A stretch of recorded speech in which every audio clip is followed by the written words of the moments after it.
জাতিসংঘের ৮০তম অধিবেশনের সাধারণ পরিষদে ড. মোহাম্মদ ইউনূস রোহিঙ্গা প্রত্যাবাসনে বাস্তবসম্মত রোডম্যাপসহ কত দফার একটি প্রস্তাব দিয়েছেন? ৭ দফা। সম্প্রতি ৩০শে সেপ্টেম্বর ২০২৫ তারিখে রোহিঙ্গাদের জন্য নতুন করে $৯৬ মিলিয়ন বা ৯,৬০,০০,০০,০০০ মার্কিন ডলারের সহায়তা দেওয়ার ঘোষণা দিয়েছে কোন দুইটি দেশ? যুক্তরাষ্ট্র ও যুক্তরাজ্য।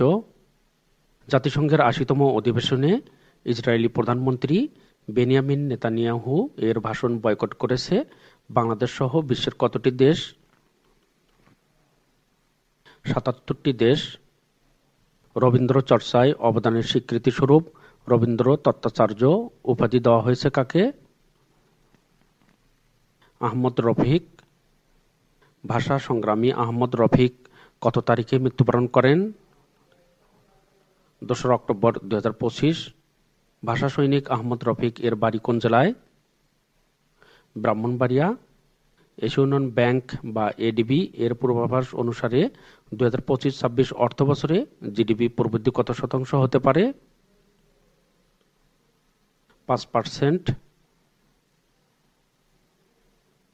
ফিলিস্তিনের অবরুদ্ধ গাজা উপত্যকায় যুদ্ধবন্ধে যুক্তরাষ্ট্রের প্রেসিডেন্ট ডোনাল্ড ট্রাম্প কত দফা প্রস্তাব প্রকাশ করেছেন? ২০ দফা। আমদানি ও সরবরাহের ক্ষেত্রে মূল্য সংযোজন কর কত শতাংশ দিতে হয়? ১৫%। বিশ্বকাপ ফুটবল ২০২৬-এর অফিসিয়াল বলের নাম কি? ট্রাইওন্ডা। বিশ্বকাপ ফুটবল ২০২৬-এর অফিসিয়াল বলের নাম ট্রাইওন্ডা। সম্প্রতি খুলনা অঞ্চলে লবণাক্ততা মুক্ত সুপেয় পানি সরবরাহে ৩ প্রকল্পে $২৯,৯৬,০০,০০০ ঋণ অনুদান দেবে কোন ব্যাংক প্রতিষ্ঠান? এশীয় উন্নয়ন ব্যাংক। প্রথমবারের মতো মহাকাশে স্যাটেলাইটের মাধ্যমে নিরাপদ ডেটা আদান প্রদানে সফল হয়েছে কোন দেশ? যুক্তরাষ্ট্র। বিশ্বের প্রথম ব্যক্তি হিসাবে $৫০০ মিলিয়ন বেশি সম্পদের মালিক হন কে? Elon Musk. ফিলিস্তিন এর সমর্থনে বাংলাদেশ জাতিসংঘের কততম অধিবেশনের সভাপতি পদ ছেড়েছে?